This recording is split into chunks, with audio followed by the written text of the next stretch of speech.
BPSC maker के इस नए एपिसोड में आप सभी का स्वागत है। आज के इस वीडियो में 16 और 17 अक्टूबर 2022 से संबंधित बिहार करंट अफेयर्स और साथ ही राष्ट्रीय और अंतर्राष्ट्रीय घटनाओं से करंट अफेयर्स के जितने भी प्रश्न बनेंगे, संबंधित सारी जानकारी आपको विस्तार पूर्वक दिया जाएगा। एक बार यहाँ पर पुनः आप सभी को बता दूं कि इस श्रृंखला के जितने वीडियो चैनल पर अपलोड होते हैं, ये आपके बिहार के सभी प्रतियोगी परीक्षाओं की दृष्टिकोण से महत्वपूर्ण है। तो रेगुलर बेसिस पर आप यहाँ पर करंट अफेयर्स की तैयारी को बरकरार रख सकते हैं। अब यहाँ पर हम आ चुके हैं पिछले वीडियो के प्रश्न पे। यह प्रश्न आपसे पिछले वीडियो में पूछा गया था। प्रश्न था कि हाल ही में बिहार का कौन सा जिला पहला 100% यानी कि 100% डिजिटल बैंकिंग वाला जिला बन गया है। कंप्लीट जानकारी यहाँ से हमने आपको दिया था और आपको बताया था इसका राइट आंसर होगा ऑप्शन नंबर ए, यानी कि बिहार का जहानाबाद जिला। ऐसे में ऑप्शन नंबर ए यहाँ पर इस प्रश्न का राइट आंसर होगा। कोशिश कीजिए कि जो भी प्रश्न आप लोगों से पूछा जाता है आप लोग उसे कमेंट बॉक्स में लिखें और सभी चीज़ों को विस्तार से लिखें। विस्तार से लिखने का फायदा ये होता है कि चीज़ों को आप लंबे समय तक याद रखने में सक्षम हो पाते हैं। चलिए अब यहाँ पर हम आगे बढ़ेंगे और आपको जानकारी दे दूँ कि हमारे जितने भी स्टडी मटेरियल और नोट्स वगैरह है सभी आप बीपीएससी मेकर ऐप के थ्रू डाउनलोड करेंगे, वहीं पर आपको एक साथ मिल जाएगा। और 68वीं वाला जो कोर्स लॉन्च हुआ है, आप चाहें तो उसे भी ज्वाइन कर सकते हैं। हालांकि इसकी डिटेल जानकारी मैं आपको इस वीडियो के अंत में दूंगा। अब यहाँ पर हम आ चुके हैं आज के इस वीडियो के पहले प्रश्न पे। तो आज के इस वीडियो का हमारा पहला प्रश्न है कि अमेरिका की स्टैनफोर्ड यूनिवर्सिटी ने हाल ही में दुनिया भर के शीर्ष 2% वैज्ञानिकों की सूची जारी की है। आगे लिखा गया कि इस सूची में आईआईटी पटना के कितने प्रोफेसर शामिल हैं। बिहार करंट अफेयर्स के दृष्टिकोण से आप इसे इंपॉर्टेंट प्रश्नों की श्रेणी में रखेंगे और इस प्रश्न का जो राइट आंसर होगा आईआईटी पटना से 12 प्रोफेसर शामिल है, यानी कि ऑप्शन नंबर बी यहाँ पर इस प्रश्न का राइट आंसर होगा। इनसे संबंधित पॉइंट को आपको याद रखना है। हमारा पहला पॉइंट है कि अमेरिका के स्टैनफोर्ड यूनिवर्सिटी ने दुनिया भर में शीर्ष 2% वैज्ञानिकों की सूची जारी की है, यानी कि दुनिया भर की शीर्ष 2% वैज्ञानिकों की सूची अभी जारी की गई है। ये जारी किया गया अमेरिका के स्टैनफोर्ड यूनिवर्सिटी के द्वारा और इसके तहत आपको ध्यान रखना है कि इस सूची में आईआईटी पटना के 12 प्रोफेसर शामिल है। और हमने यहाँ पे आगे इससे संबंधित कुछ और भी पॉइंट की चर्चा की है जो कि आपके एग्जाम में पूछे जा सकते हैं। तो इसमें से 11 प्रोफेसर पिछले साल भी दुनिया के 2% वैज्ञानिकों की लिस्ट में यानी कि सूची में शामिल थे और इस बार भी वह 11 नाम शामिल है। ये जो सूची जारी की जाती है स्टैनफोर्ड यूनिवर्सिटी की तरफ से, ये प्रत्येक वर्ष जारी की जाती है और पिछला जो जारी हुआ था वहाँ पर आईआईटी पटना की बात करें तो यहाँ पर 11 प्रोफेसर इसमें शामिल थे और इस वर्ष भी वो सारे 11 प्रोफेसर शामिल है। लेकिन एक नया नाम इसमें जुड़ा है। तो पहली बार इसमें एक नया नाम इलेक्ट्रिकल इंजीनियरिंग के डॉक्टर रंजन कुमार बेहरा का जुड़ा है। ये यहाँ से नोट कर लीजिएगा, हो सकता है एग्जाम में प्रश्न बने।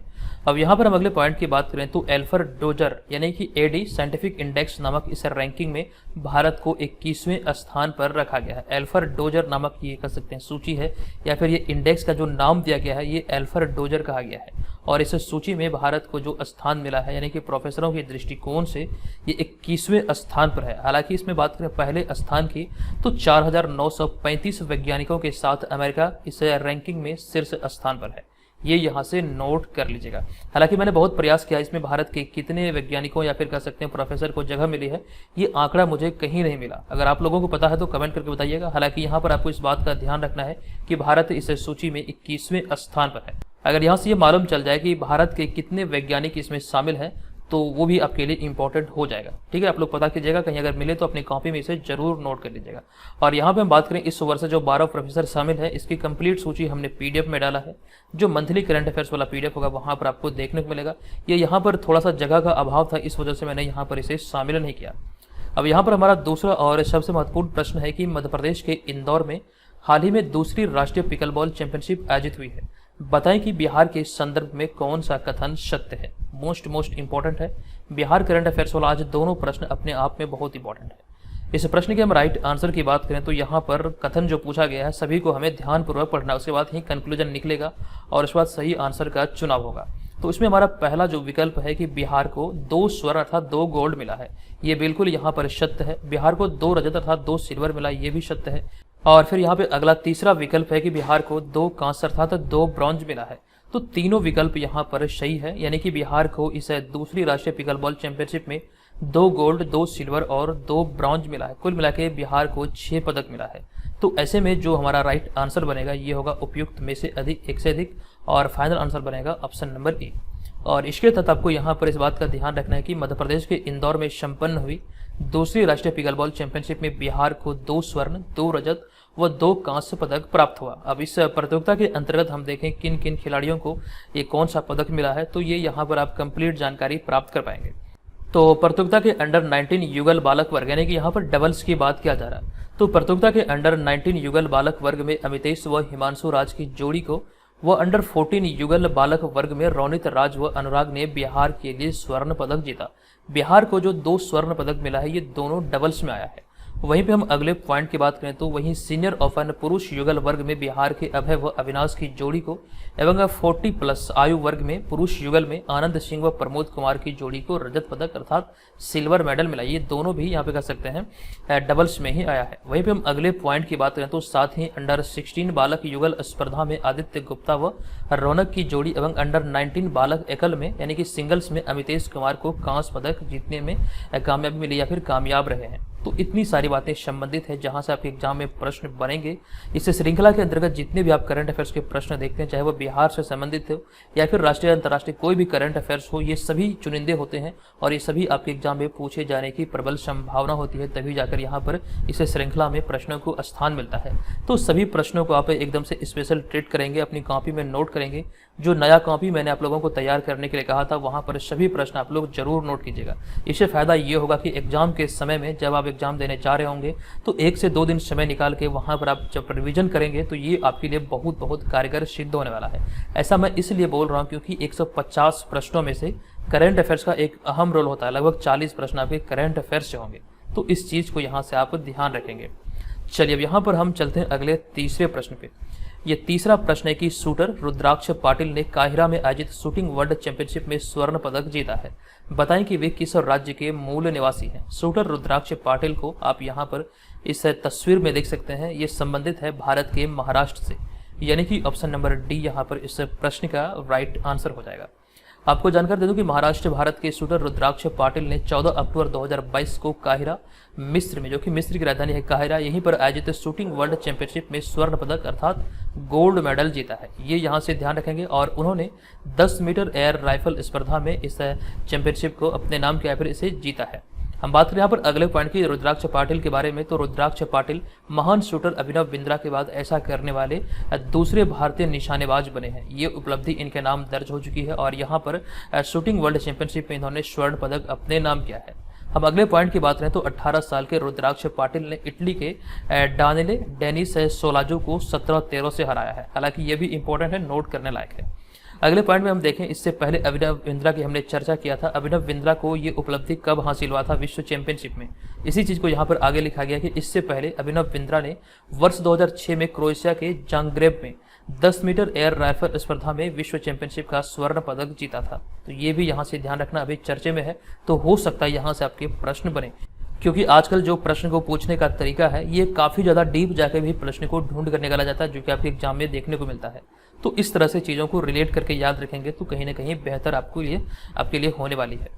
नेक्स्ट होगा यहाँ पर हमारा चौथा प्रश्न।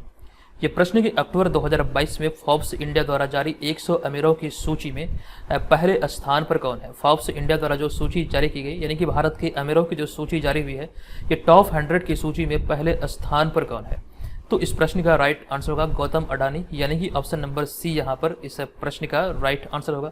गौतम अडानी को आप यहाँ पर इस तस्वीर में देख सकते हैं। आपको यहाँ पर जानकारी दे दूं कि फोर्ब्स इंडिया 2022 की लिस्ट के अनुसार भारत के 100 सबसे अमीर लोगों की संपत्ति में $25 बिलियन का इजाफा हुआ है। ये बातें इसी रिपोर्ट में जो भी हाल ही में जारी हुई इसमें कहा गया है। साथ ही साथ यहाँ पर यह भी जिक्र किया गया कि उनका नेट वर्थ कुल मिला के, यानी कि जितने 100 अमीर की सूची है तो सभी का नेट वर्थ में अगर हम बात करें तो कुल मिला के ओवरऑल $820 बिलियन को पार कर गया है। तो ये सभी संबंधित है फोर्ब्स इंडिया 2022 रिपोर्ट से। अब यहाँ पर हम अगले पॉइंट की बात करें, इसमें पहले स्थान पर कौन है? तो भारतीय अमीरों की सूची में पहले स्थान पर गौतम अडानी है और दूसरे नंबर पे बात करें, दूसरे स्थान की बात करें तो रिलायंस इंडस्ट्रीज के मुकेश अंबानी और तीसरे नंबर पर डीमार्ट के संस्थापक राधा किशन दमानी और चौथे नंबर पर साइरस पूनावाला है। जो स्थान है ये है चौथा। अब यहाँ पर आप लोग कंफ्यूज नहीं करेंगे, साइरस मिस्त्री जो अभी हाल ही में जिनका निधन हुआ था रोड एक्सीडेंट में, वो अलग है, ये अलग है, दोनों अलग है। तो यहाँ से आप ध्यान रखेंगे साइरस पूनावाला ये चौथे स्थान पर है। तो इस प्रकार से पहले स्थान पर गौतम अडानी, दूसरे स्थान पर मुकेश अंबानी, तीसरे स्थान पर राधा किशन दमानी और चौथे स्थान पर साइरस पूनावाला है। ये 4 नाम आपके लिए इंपॉर्टेंट है, हो सकता है यहाँ से प्रश्न बने। हम अगले पॉइंट की बात करें तो हालांकि देश के 100 सबसे अमीर लोगों की लिस्ट में 9 नए चेहरे भी शामिल हुए हैं, जिनमें पहला नाम नायका ब्रांड की फाल्गुनी नायर का है और इसके अलावा वस्त्र निर्माता रवि मोदी और जूते बनाने वाली कंपनी मेट्रो ब्रांड के संस्थापक रफीक मलिक भी इस लिस्ट में शामिल है। ये कुछ हॉट टॉपिक यानी कि हॉट जो तथ्य निकल कर आए हैं यहाँ पर ये फोर्ब्स इंडिया 2022 की रिपोर्ट से, जहाँ से आपको इन सारी चीज़ों के बारे में पूछे जा सकते हैं। चलिए अब यहाँ पर हम चलेंगे अगले 5वें प्रश्न पे। ये बहुत ज़्यादा खबरों में था, जिस वजह से यहाँ पर हमने इसे शामिल किया है। ये प्रश्न की हाल ही में वैज्ञानिकों को दुनिया के सबसे पुराने जो कि 380 मिलियन साल या फिर अगर करोड़ में हम इसे कन्वर्ट करेंगे तो ये 38 करोड़ हो जाएगा, तो लगभग 38 करोड़ वर्ष पुराना दिल मिला है। और यहाँ पर प्रश्न पूछा गया है कि बताएं कि यह दिल किस जीव का है। बहुत इंपॉर्टेंट प्रश्न है। यह दिल की बात करें तो यह संबंधित है मछली से, यह मछली का दिल है। ऐसे में ऑप्शन नंबर सी यहाँ पर इस प्रश्न का राइट आंसर हो जाएगा। बहुत सारी चीज़ें यहाँ से आपको याद रखना है, जैसे कि इसका जो पहला पॉइंट है, इसे दिल को वैज्ञानिकों ने आर्थोडायर हार्ट दिया है। ये यहाँ से ध्यान रखिए, इसे दिल को जो नाम दिया गया है वैज्ञानिकों द्वारा, ये आर्थोडायर हार्ट इसका नाम दिया गया है। वह भी हम अगले पॉइंट की बात करें तो यह करीब 380 मिलियन साल यानी कि 38 करोड़ साल लगभग पुराना है। ये यहाँ से आपको ध्यान रखना है। हमारा यहाँ पे अगला पॉइंट होगा, वैज्ञानिकों के अनुसार यह आर्म्ड फिश यानी कि मजबूत कवच वाली खाल वाली मछली का दिल है। अब यहाँ पर अगले पॉइंट में मैं इसी तरह का आपको एक इंटरेस्टिंग फैक्ट बताने वाला हूँ। हालांकि इसी डेली करंट अफेयर्स वाले सीरीज के तहत ये जानकारी मैंने आपको दिया था, तो ये पॉइंट आपको ध्यान रखना है कि हाल ही में दुनिया का सबसे पुराना पानी की खोज टोरंटो यूनिवर्सिटी के आइसोटोप जियोकेमिस्ट्री के भू रसायनविद बारबरा शेरवुड लोलर के द्वारा किया गया था। ये यहाँ से ध्यान रखना है। और हम बात करें इस पानी की, तो इस पानी के बारे में जो वैज्ञानिकों के द्वारा बताया गया था, ये पानी लगभग 160 करोड़ साल पुराना है और इस पानी को Canada science and technology museum में संभाल कर रखा गया है। ये जानकारी विस्तार पूर्वक आपको दिया गया था, आई होप कि आपको याद होगा। चलिए अब चलेंगे अगले हम यहाँ पर छठे प्रश्न पर। ये प्रश्न की भारतीय महिला क्रिकेट टीम ने हाल ही में किस देश को हराकर 7वीं बार एशिया कप का खिताब अपने नाम किया है। मोस्ट इंपॉर्टेंट है, 7वीं बार विजेता बना है भारत और ऐसे में ध्यान रखना है श्रीलंका को हराकर इस खिताब को भारत ने अपने नाम किया है, भारतीय महिला क्रिकेट टीम ने। तो ऑप्शन नंबर सी यहाँ पर इस प्रश्न का राइट आंसर होगा। आपको जानकारी दे दूं कि 15 अक्टूबर 2022 को भारतीय महिला क्रिकेट टीम ने श्रीलंका को हराकर रिकॉर्ड 7वीं बार एशिया कप का खिताब अपने नाम किया है। और ऐसे में यहाँ पर आपको इस बात का ध्यान रखना है कि भारत और श्रीलंका के बीच महिला एशिया कप 2022 के फाइनल में 5वीं बार आमने सामने हुई थी। 5 बार टीम इंडिया ने श्रीलंका को हराया है। 2022 में भारत और श्रीलंका जो फाइनल में पहुंची थी, इससे पहले 4 बार ऑलरेडी ये पहुंच चुके थे भारत और श्रीलंका। तो कुल मिला के देखें ओवरऑल तो भारत और श्रीलंका का जो मुकाबला हुआ है एशिया कप के फाइनल में, ये कुल मिला के 5 बार हुआ है और 5 बार भारत ने इस खिताब को अपने नाम किया है। ये यहाँ से ध्यान रखना है। हम अगले पॉइंट की बात करें तो हमारा अगला पॉइंट है, यह महिला एशिया कप का 8वां संस्करण था और टीम इंडिया सभी 8 संस्करण के फाइनल में पहुंची है। यानी कि कहने का तात्पर्य यह है कि एशिया कप का 8 संस्करण जो अब तक आयोजित हुआ है, यहाँ पर भारतीय महिला टीम प्रत्येक बार यहाँ पर इसके फाइनल में पहुंची है। और बात करें हम यहाँ पर अगले पॉइंट की तो 7 बार ये फाइनल को अपने नाम कर चुकी है। लेकिन वहीं पर एक जानकारी ये भी ध्यान रखना, केवल एकमात्र बार 2018 में जो पिछला संस्करण था, जो 7वां संस्करण था 2018 में जो आयोजित हुआ था, ये बांग्लादेश इसमें विजेता रहा था। तो 8 बार के संस्करण में 7 बार विजेता है भारत और एकमात्र बार है बांग्लादेश। अगला पॉइंट यहाँ पर हमारा होगा कि 2004 में श्रीलंका में शुरू हुए इस टूर्नामेंट को 2008 तक वनडे फॉर्मेट में खेला गया था। वनडे फॉर्मेट की बात करें तो वनडे में 50 ओवर का मैच होता है, लेकिन उसके बाद 2012 से अब तक इसे T20 फॉर्मेट में खेला जा रहा है। जबकि वहीं पे हम बात करें पुरुष वर्ग में एशिया कप की, तो पुरुष वर्ग में श्रीलंका ने पाकिस्तान को हराकर 6ठी बार इस खिताब को अपने नाम किया। और इस वर्ष जो पुरुष वर्ग का जो संस्करण आयोजित हुआ था एशिया कप का, ये इसका 15वां संस्करण था। ये तमाम जानकारी आपको हमने विस्तार पूर्वक दिया था। चलते हैं अगले हम यहाँ पर 7वें प्रश्न पर। यह 7वां प्रश्न है कि निम्नलिखित में से कहाँ अपतटीय सुरक्षा अभ्यास प्रस्थान का आयोजन किया गया है। अपतटीय सुरक्षा अभ्यास प्रस्थान का आयोजन अभी हाल ही में किया गया है। इसका राइट आंसर है Andhra Pradesh. Option number D यहाँ पर इस प्रश्न का राइट आंसर होगा। आपको जानकारी दे दूं कि पूर्वी नौसेना कमान ने कृष्णा गोदावरी बेसिन अपतटीय विकास क्षेत्र में हाल ही में अपतटीय सुरक्षा अभ्यास, जिसका नाम है प्रस्थान, तो प्रस्थान नाम से अभी हाल ही में ये अपतटीय सुरक्षा अभ्यास का आयोजन किया गया है। और इनसे संबंधित कई सारे फैक्ट और भी है। यह हर 6 महीने में आयोजित होने वाला अपतटीय सुरक्षा अभ्यास है। और इसके उद्देश्य की बात करें तो इसका उद्देश्य अपतटीय रक्षा में शामिल सभी समुद्री हितधारकों के प्रयासों को एकीकृत करना इसका उद्देश्य होता है। यानी कि स्टेक होल्डर जितने भी होते हैं उसको एकीकृत करना, यानी कि इंटीग्रेट करना ही इसका एक लक्ष्य होता है। अब यहाँ पर अगले पॉइंट की बात करें, हालांकि इसकी जानकारी हमने आपको दिया था कि केंद्र सरकार ने वायुसेना के अधिकारियों के लिए एक हथियार प्रणाली शाखा बनाने की हाल ही में मंजूरी दी थी। ये भी जानकारी आपको नोट करना, और इस तरह की पहल भारत में पहली बार की गई है। अब यहाँ पर हमारा अगला होगा 8वां प्रश्न। ये प्रश्न है कि किस देश द्वारा हाल ही में दुनिया के सबसे बड़े रक्षा प्रदर्शनी डिफेंस एक्सपो का आयोजन किया गया है या फिर किया जाएगा। अब यहाँ पर हम बात करें इसका जो आयोजन किया जाना है, इसका राइट आंसर होगा भारत द्वारा। दुनिया का सबसे बड़ा ये रक्षा प्रदर्शनी डिफेंस एक्सपो का जो आयोजन होगा ये कहाँ होगा, गुजरात में होगा। इसकी अवधि की बात करें तो यहाँ से बहुत सारी चीज़ें आपको ध्यान रखना है। सबसे पहला पॉइंट यहाँ पर यह कि हाल ही में भारत द्वारा दुनिया की सबसे बड़ी रक्षा प्रदर्शनी डिफेंस एक्सपो का आयोजन गांधीनगर गुजरात में गांधी धाम में किया जाएगा। और यहाँ पर हम बात करेंगे इसका 12वां द्विवार्षिक रक्षा प्रदर्शनी है। आयोजन अवधि की बात करें तो आपको ध्यान रखना है ये 18 से 22 अक्टूबर 2022 के मध्य ये आयोजित किया जाएगा। हमने यहाँ पर अगले पॉइंट में लिखा कि इस विशाल प्रदर्शनी में सेना के तीनों अंगों जिनमें कि जल, थल, वायु तथा स्वदेशी रक्षा प्रणालियों को प्रदर्शित किया जाना है या फिर जाएगा। अब यहाँ पर बात है सेना के तीनों अंगों की, तो ऐसे में यहाँ पर सेना प्रमुखों की सूची को हमने शामिल किया है। बात करें वर्तमान थल सेना प्रमुख की तो जनरल मनोज पांडे वर्तमान में भारतीय थल सेना प्रमुख है। बात करें वायुसेना प्रमुख की तो एयर मार्शल VR चौधरी वर्तमान में वायुसेना प्रमुख है। जबकि हम बात करें अगले पॉइंट में एडमिरल R हरि कुमार की तो ये नौसेना प्रमुख है। अन्य में एक और है जो कि आपको ध्यान रखना, चीफ ऑफ डिफेंस स्टाफ, जो कि जनरल अनिल चौहान वर्तमान में चीफ ऑफ डिफेंस स्टाफ है यानी कि CDS हैं।